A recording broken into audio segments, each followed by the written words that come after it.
जी नाज़रीन, मैं आपको अपने स्टाफ, अपनी टीम और अपने अदारे के बिहाफ़ पे खुशामदीद कहता हूँ। नाज़रीन, इंसान की तख्लीक सख्ती में हुई है और हमारा इस दुनिया में आना बज़ाते खुद हमारे बाबा आदम, जो पूरी इंसानियत के बाप हैं, उनकी गलती की वजह से इस दुनिया में हम आए हैं। अगरचे उन्होंने अल्लाह से माफ़ी माँगी, उनकी माफ़ी कबूल भी फरमा ली गई।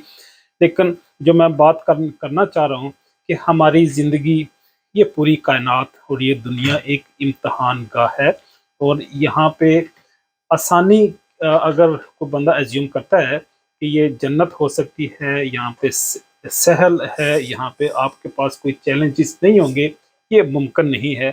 आपको ज़िंदगी की कीमत देनी पड़ती है। आप जो सांस लेते हैं, आपका जो इन्वायरमेंट को एंजॉय करते हैं, पूरी कायनात आपके लिए तख्लीक की गई है। इसकी बहरहाल आपको किसी न किसी अंदाज में, किसी न किसी शक्ल में कीमत देनी पड़ती है। ये बात मैंने इसलिए की है क्योंकि हमारा जो प्लेटफ़ॉर्म है, इसमें अद्वियात, सेहत और तंदुरुस्ती के हवाले से हम डिफरेंट डिज़ीज़ेज़ के हवाले से आपको इन्फॉर्मेशन देते हैं। हम क्योंकि बीमारियों का ज़िक्र करते हैं और हम ये हेल्थ और मेडिकल इश्यूज़ की बात करेंगे, जब इसकी बात करेंगे तो ये बज़ाते खुद एक आज़माइश है। जिस तरह और कई सारी आज़माइशें हैं, जिस तरह तंग दस्ती है, जिस तरह वसाइल की कमी है, या जिस तरह इन्वायरमेंटल और डेमोग्राफिक चैलेंजेस हैं, इसी तरह हमारी अपनी बॉडी में जो पैथोलॉजिकल डिसऑर्डर्स होती हैं, जो डिजीज़ेज़ हैं, इन्फेक्शियस, कंटीजियस, माइक्रोबियल डिजीज़ अगर हैं, या कोई भी पैथोलॉजिकल डिसऑर्डर है, ये एक्चुअली अल्लाह की तरफ से आज़माइश हैं, इम्तिहान हैं। तो अगर ये आज़माइश हैं और ये कभी हो नहीं सकता कि कोई जानदार हो और उसको ज़िंदगी में कोई मेडिकल का इशू ना हुआ हो, तो इसका मतलब है ये हमारी ज़िंदगी के साथ ही रहेगा और हमारी ज़िंदगी के साथ ही होते हैं इस तरह के चैलेंजेस। अगर ये हैं, एग्ज़िस्ट करेंगे, हमने इनके साथ ही को-एक्सिस्टेंस करनी है, तो फिर इससे फ़ाइट करने के लिए हमें इसका पूरा शऊरी इल्म भी होना चाहिए। हमें इसकी पहचान भी होनी चाहिए। हम इसको शिनाख्त करते हुए इससे फ़ाइट करने की सकत भी हासिल या सलाहियत हासिल कर लेंगे। अगर हमें अपने दुश्मन का पता हो, उसकी कमज़ोरियाँ का अंदाज़ा हो, तो हमें उसको डिफ़ीट करना, हमें उसके कंट्रोल करना, हैंडल करना आसान होगा। लेकिन अगर हम अपने दुश्मन को पहचानेंगे नहीं, उसकी कमज़ोरियों की शिनाख्त नहीं करेंगे, तो फिर हम उससे फ़ाइट भी नहीं कर सकेंगे। ये एक असूल है बहरहाल फ़ाइटिंग का। इसी तरह ये असूल मैंने इसलिए बताया कि हमें इन बीमारियों से लड़ने के लिए हमें इसकी कमज़ोरियों को, वो चाहे माइक्रो ऑर्गेनिज़्म हो, पैथोलॉजिकल डिसऑर्डर हो, जेनेटिक डिज़ीज़ हो, किसी की भी तरह का चैलेंज हो, हमें उस डिज़ीज़ को, उस बीमारी को, अल्लाह की आज़माइश को पहचानना, समझना होगा। तो फिर हमारे लिए उसके लिए उसका हैंडल करना आसान होगा।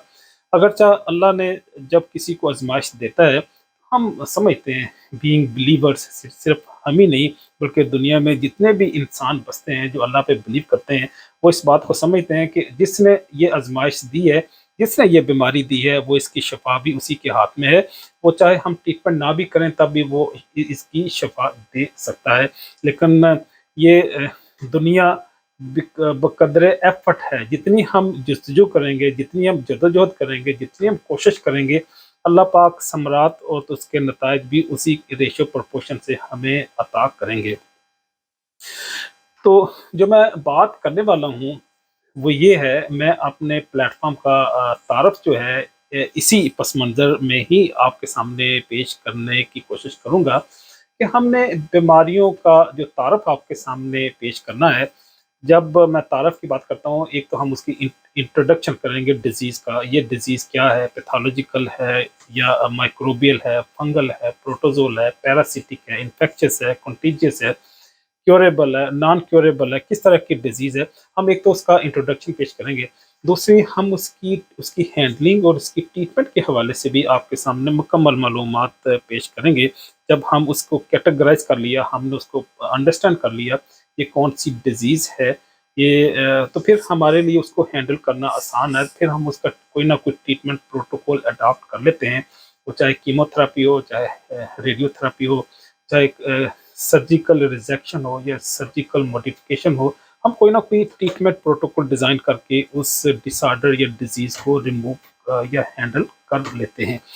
लेकिन जब हमें उसका पता नहीं होगा तो फिर हमारे लिए उससे फाइट करना, उसको ट्रीट करना मुश्किल होगा। तो ये हमारा मकसद है इस प्लेटफॉर्म को एस्टेब्लिश करने का, कि हमने लोगों को डिजीज़ की इंफॉर्मेशन देनी है। हाँ, ये वही मालूमात हैं कि जो जब आप किसी क्लिनिकल सेटिंग में जाएं तो अक्सर ये देखा गया है थर्ड वर्ल्ड कंट्रीज़ में, पर्टिकुलरली जो डेवलपिंग कंट्रीज़ हैं, वहाँ पे इंफॉर्मेशन अवेलेबल नहीं होती और वो इंफॉर्मेशन देते भी नहीं है, क्योंकि जो स्टाफ है वो सम टाइम शौरी तौर पे कंजूसी करते हैं बताने में, और सम टाइम उनके पास शायद इतना टाइम भी नहीं होता, वो हर पेशेंट पे इतना टाइम इन्वेस्ट नहीं करना चाहते जितना मैं समझता हूँ कि अखलाकी एतबार से उन्हें इन्वेस्ट करना चाहिए। कि जो पेशेंट उसको जिस पेशेंट ने उसको पे किया है, उसकी प्राइस दी है, तो पूरी इंफॉर्मेशन भी देनी चाहिए उस पेशेंट को उस डिजीज़ के हवाले से, लेकिन अमूमन नहीं दी जाती। ये मैं अपना ज़ाती मुशाहदा आपके सामने पेश कर रहा हूँ। अमूमन लोगों के साथ जो मेडिकल स्टाफ है, जो हेल्थ केयर प्रोफेशनल हैं, वो पूरी इन्फॉर्मेशन नहीं देते। अगर तक कुछ इंस्टीट्यूशन अच्छे हैं वो देते हैं, लेकिन कई सारी इन्फॉर्मेशन है वो पेशेंट को एजुकेट नहीं करते। तो अगर आपको पता हो किसी डिजीज़ का, उसकी अगर इन्फॉर्मेशन हो, तो फिर उसके ट्रीटमेंट प्रोटोकॉल को भी आप एग्जामिन कर सकते हैं। आप ये देख सकते हैं कि ये ट्रीटमेंट प्रोटोकॉल या ट्रीटमेंट स्ट्रेटेजी ठीक है या ठीक नहीं है। तो क्योंकि फंडामेंटल राइट पेशेंट का है, वो इलाज कराए या ना कराए, कोई शख्स उस पे फोर्स नहीं कर सकता अनटिल अनलेस वो दूसरे लोगों के लिए, माशरे के लिए, पब्लिक के लिए कोई हेल्थ हेजर्ड ना हो। अदरवाइज किसी पेशेंट पे इन्फोर्स करना अनएथिकल है। तो हमारा बुनियादी मकसद भी यही है कि हम, जब पेशेंट के पास पूरी इन्फॉर्मेशन होगी, तो फिर वो स्ट्रेटेजी को, प्रोटोकॉल को भी अंडरस्टैंड कर सकेगा और उसके लिए फैसला करना आसान होगा कि कौन सी ट्रीटमेंट मेथड या ट्रीटमेंट स्ट्रेटेजी की तरफ मूव करे। दुनिया में कई सारे माफियाज हैं, वो चाहे अबलागियात का हो, चाहे सोशल मीडिया का हो, चाहे ये लैंड माफिया हो, चाहे पूरी दुनिया में जो कारपोरेट बिजनेसेस हैं, ये डिफरेंट माफियाज हैं जो बेनिफिट लेते हैं पब्लिक से, लोगों से। तो इसी तरह का फार्मास्यूटिकल का भी माफिया है, मेडिकल का भी माफिया है, फिजिशियन की भी डिफरेंट कंट्रीज में एक माफिया बहरहाल मौजूद हैं। कई सारे एक्सपोज हो जाते हैं, कई सारे एक्सपोज नहीं होते। कई सारे माफियाज को मैं जानता हूँ, या मेरे जैसे और हज़ारों लाखों लोग उन्हें जानते और पहचानते हैं, लेकिन हम अमूमन एक्सपोज नहीं करते ताकि माशरे और कौमों और मुल्कों के अंदर अनरेस्ट ना हो। लेकिन बहरहाल वो माफियाज मौजूद हैं। उनसे बचाव के लिए भी एक बेहतरीन तदबीर ये हो सकती है कि लोगों का इंफॉर्मेशन लेवल आप इम्प्रूव कर दें। वो खुद से पहचानना और जानना शुरू हो जाएं कि कौन सा मेथड, कौन सी ट्रीटमेंट या कौन सी मेडिकेशन उनके लिए सूटेबल है, कौन सी सूटेबल नहीं है, कहाँ पे उनके साथ स्कैमिंग हो रही है और कहाँ पे रियली उन्हें उस डायग्नोसिस टेक्निक की या उन टेस्टिंग की ज़रूरत है। हाँ, तो अगली बात जो आपके सामने पेश करने की जसारत करूँगा, वो भी इसी बात का तसलसल है कि जो इल्म है वो बज़ाते खुद एक रोशनी है, उजाला है, और जो आलम है उसको डिफीट करना, उसको डिसीव करना मुश्किल होता है लोगों के लिए। तो इसलिए हम चाहते हैं कि लोगों का इल्मी लेवल डिज़ीज़ के हवाले से, ट्रीटमेंट के हवाले से, मेडिकेशन के हवाले से हम उस सतह पे ले जाएँ कि वो खुद से चीज़ों को चैलेंज करना शुरू हो जाएँ, खुद से अंडरस्टैंड करना करना शुरू हो जाएँ।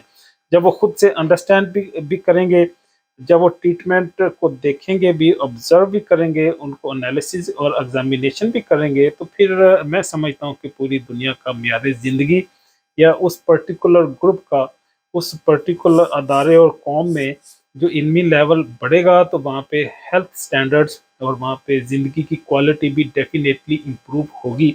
और यूँ ही हमारा बुनियादी मकसद है इस प्लेटफॉर्म को एस्टैब्लिश करने का, कि दुनिया में जितने भी लोग जो उर्दू को समझते, जानते और लिखते हैं, जो मेरे मुखातिब हैं, जो मेरे हाज़रीन और नाज़रीन हैं, वो जब इंफॉर्मेशन लेवल उनका इम्प्रूव होगा, तो एक तो उनका अपना भी फ़ायदा होगा, वो अपनी जो, अगर अल्लाह ना करे कोई ऐसा ज़िंदगी में चैलेंज आए, تو اس چیلنج کو، اس ڈیزیز کو وہ ڈائگنوز کر سکیں گے، پہچان کر سکیں گے، اور ان کے اگر ریلیٹیو، ان کے حلقے میں کوئی ایسا شخص ہے جس کو کوئی ایسا چیلنج درپیش ہے، تو اس کو بھی مشورہ کرنے کی پوزیشن میں آ جائیں گے، اور اوورآل وہ معاشرہ، قوم، شہر یا لوگ وہاں پہ زندگی کا معیار اور ہیلتھ سٹینڈرڈ امپروو ہوگا۔